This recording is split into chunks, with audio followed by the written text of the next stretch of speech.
Chika Minute na po mga kapuso at ang maghahatid ng latest sa showbiz happenings ngayong gabi. Walang iba kundi ang It Girl host ng Sparkle na si Janina Chang. Janina! Thank you, Miss Vicky, at good evening mga kapuso. Nagsama-sama ang 15 Sparkle singers sa ilalim ng banner ng Team Totoo para suportahan ang GMA Advocacy Project na bahagi ng eleksyon 2025. Sa pamamagitan ng kanilang collective creativity at passion, layon ng mga artists na mag-inspire ng iba na makibahagi sa electoral process tungo sa positibong pagbabago sa ating lipunan. Tinutukan yan ni Aubrey Carampel.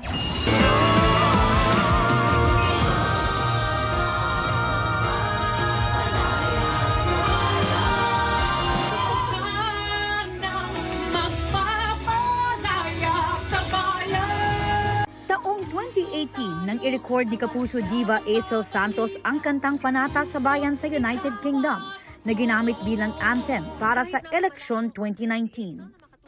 Aling mang sulok ng daigdig, aabutin. Makalipas ang 6 na taon, muli itong inawit ni Aisel para sa kampanya ng GMA Network na dapat totoo sa 2025 midterm election.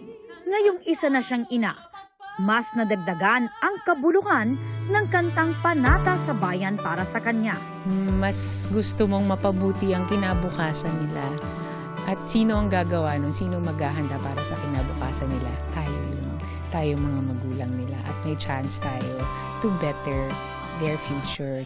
Nakasama ni Aisel sa pag-awit ang iba pang Sparkle singers na sina Anthony Rosaldo, Jessica Villarubin, Hannah Presilas, Garrett Bolden, Thea Astley, John Rex, Diana Castillo, Matt Lozano, Crystal Paras, Viana Ricafranca, Megan Dionisio, Gea Mesha, Kailin Alcantara. Serbisyong totoo, alay sa Pilipino.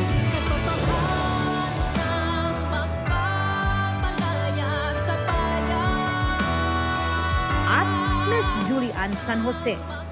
We have to use our platform para din, alam mo yon, yung may makakontribute tayo in our own little way para sa pag-encourage sa mga kapwa natin, ng mga kababayan natin na bumoto ng tama.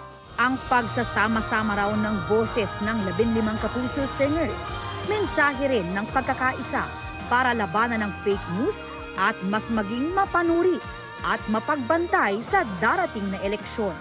Bilang isang Pilipino din na nagmamahal sa bayan, gusto ko na isa ako dun sa mga taong mag-i-inspire sa kapwa Pilipino natin na mahalin at maging tapat pa sa bayan natin. I'm more than happy kasi sa dami ng mga songs na na-record ko, isa to sa pinaka-meaningful yung sense ng song.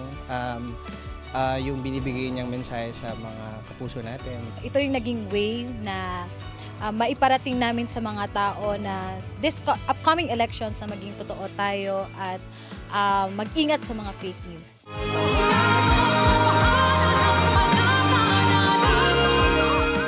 Ngayon naman yung batch of singers naman yung makakasama namin, mga mas bata naman. Talagang nakakatuwa kasi they also, are participating sa ganitong klaseng campaign, sa ganitong klaseng advocacy. Laging masaya may kasamang ka-duet o sa grupo.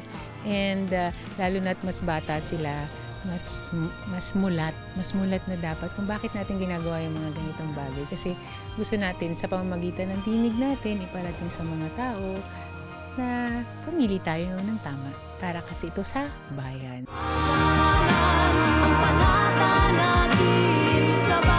Aubrey Carampel, Nakatutok, 24 Oras.